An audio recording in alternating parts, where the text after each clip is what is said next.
Hello everyone, my name is CCG88, and welcome to episode 61 The Rise of and the Fall of Company refurbished Man Global Evolution series. series. I have a long gone but quite memorable television.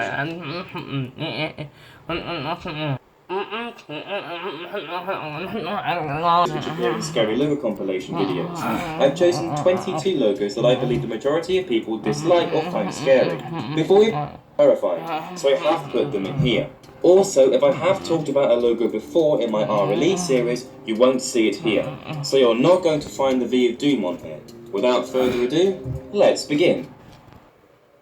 Number 1. The decline of Kmart. What happened?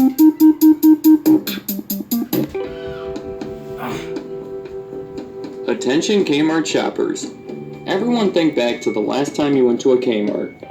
Chances are it wasn't a great experience.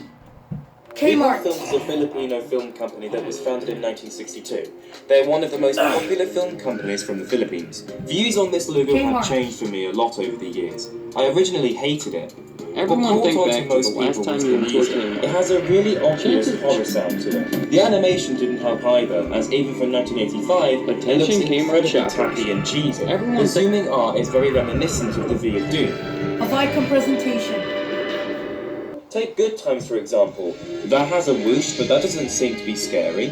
The difference here is the environment. The whoosh does last longer on the wall vision and goes sticking into your mind much more easily. The Good Times one has the whoosh, but it's short and has lots of other things going on. Would I call this frightening though? Yes, but it wouldn't scare me. If this logo is new to you, depending on what version you look at, it can range from scary to nightmarish. This is one of those logos that's trying too hard to be out of touch, but it's not very effective for me anymore.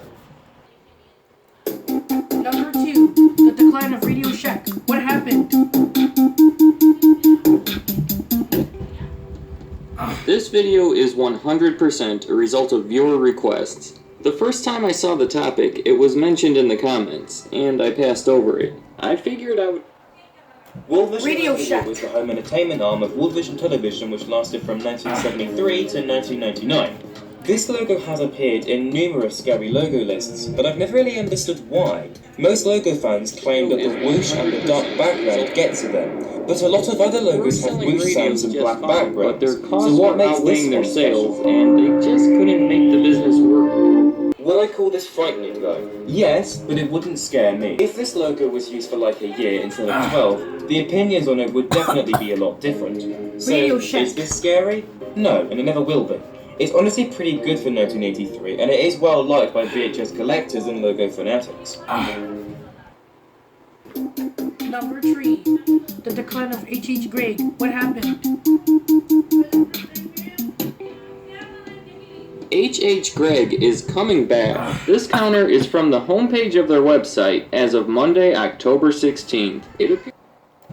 H.H. Often Gregg. referred to as the Closet Killer, this was the logo Paramount TV had from 1969 to 1975, which is the television arm of the main Paramount Pictures film company. The TV part fell in 2006, but was revived in the early 2010s and continues as of 2016, it had 226 locations throughout 20 I've never found states. the animation I ran some quick figures, and it turns out that's not even this half the logo has state. 5 different I guess we can say it's a East Coast thing, because all of those 226 locations are located in This is the second split rectangle. all of the non-US As there was one before, the yellow US residents. Let me tell you about this store. It's a lot like Best Buy. Alright, now that we have an idea of what we're talking about, let's go back to 1955. I don't mind red background. That's the year the company began. It was in Indiana by a man named Henry Harold Gregg. On 2013, they had increased those 77 locations to 228 locations, nearly tripling in size. So just stop to think about that for a second. It took the company 14 years. Again, it's the environment and the surroundings that have made this logo appear in people's nightmares. I don't mind red backgrounds, but people do say that the use of red mixed with the Closet Killer theme is a bundle of nightmare fuel. And to be fair, I do understand it. But what made this logo infamous was the internet. You could argue this 1960s creation wouldn't be recognizable if the internet wasn't a thing. This logic applies with many other topics, not just within this community. We can relive memories thanks to the internet, and and from 2012 to 2013. It also wouldn't have as many haters or fans if the internet didn't exist. I do find the theme unsettling, but not to the point that it scares me, but the animation is a no. The decline of HH grade. Number 4, the decline of Pan Am. What happened? The decline of Pan Am. And when I say Pan Am, I'm of course referring to the short-lived television show from 2011. I'll be analyzing. Review Studios was a television company founded in 1943, which would turn into Universal Television about 20 years later. I've never hated Review. This pretty insignificant intro has never been disliked by me. I kinda like it, to be honest. To see what's behind the scenes is rather imaginative, and it is done in a decent way. It's the melody that's hated though. It's rather dramatic, I'll give it that, but it was only seen for 2 years, and I believe people who saw this in the 50s didn't mind it much. Everyone loved them. Perhaps if this logo was in colour, it would be less scary to some people, but even then, I wouldn't mind it. Perhaps if this logo was in colour, it would be a bit less creepy to some. But does it bother me? Absolutely not. Pan Am. Number 5, the decline of Quiznos. What happened? Now, I could be wrong about this, but I'm starting to get the impression that some of you want me to talk about Quiznos. I mean, look at all this. I've been getting these comments non-stop for the past year, and I think I know why you want me to talk about it. Quiznos was a very small distribution company founded in 1971 and lasted until 1984. For this one, you need to put yourself in the shoes of people who lived in the 70s and 80s. Video games and arcades were insanely popular during this time, and so many people, especially kids, would hear those zapping sounds and enjoy it. This logo was used within the correct depth. You know, it's crazy to think that this may be the thing that's most remembered about Quiznos. Either way, I'm concluding that this didn't have any kind of significant effect on their success or failure, so let's try to find some better causes. The only other Quiznos campaign that I personally remember is this thing where at the end of the commercial they go, Toasty. Today do not have the same amount of luxury to such stuff anymore, and perhaps this logo is scary to some because they were born in the wrong generation. As a person who is into technological advancements, I really appreciate this retro style to this, even if it is corny. This logo does not scare me whatsoever. The decline of Quiznos. What happened?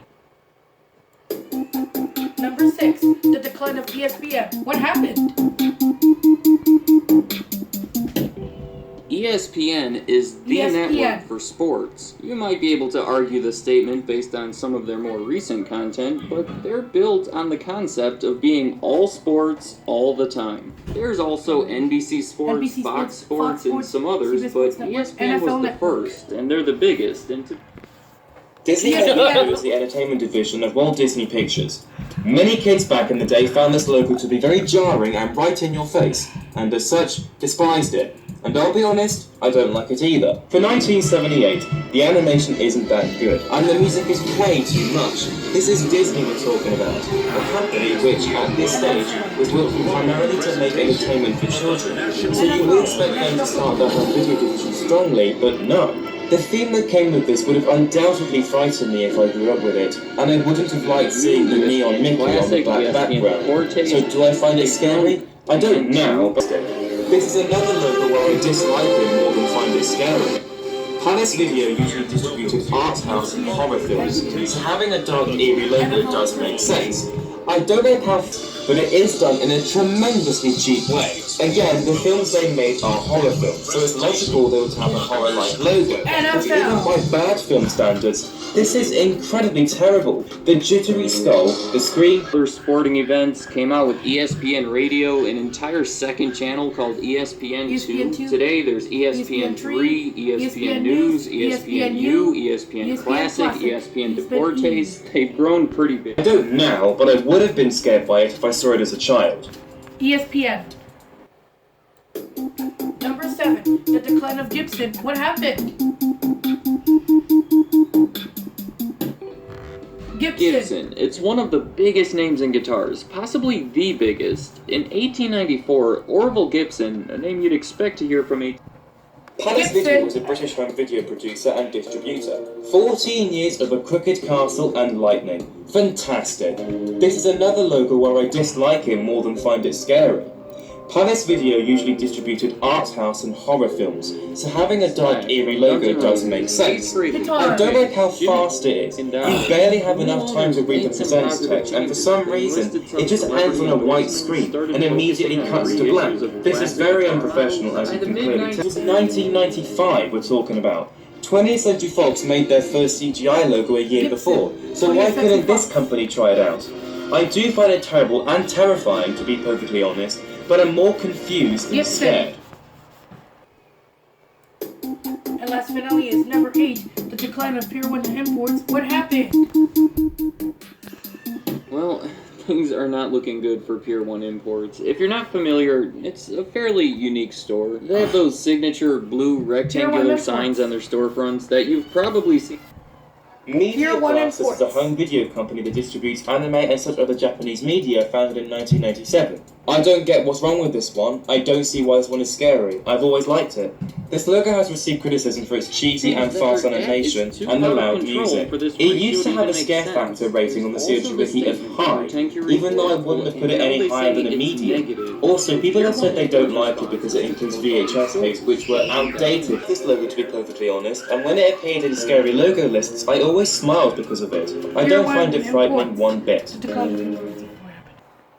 Film Fall's history has been a very confusing one, but also a very enjoyable one. The logo they use now is still very impressive, and I'm looking forward to what Film Fall has in the future. Thank you very much for watching. I really hope you enjoyed it, and I will see you all later. Goodbye!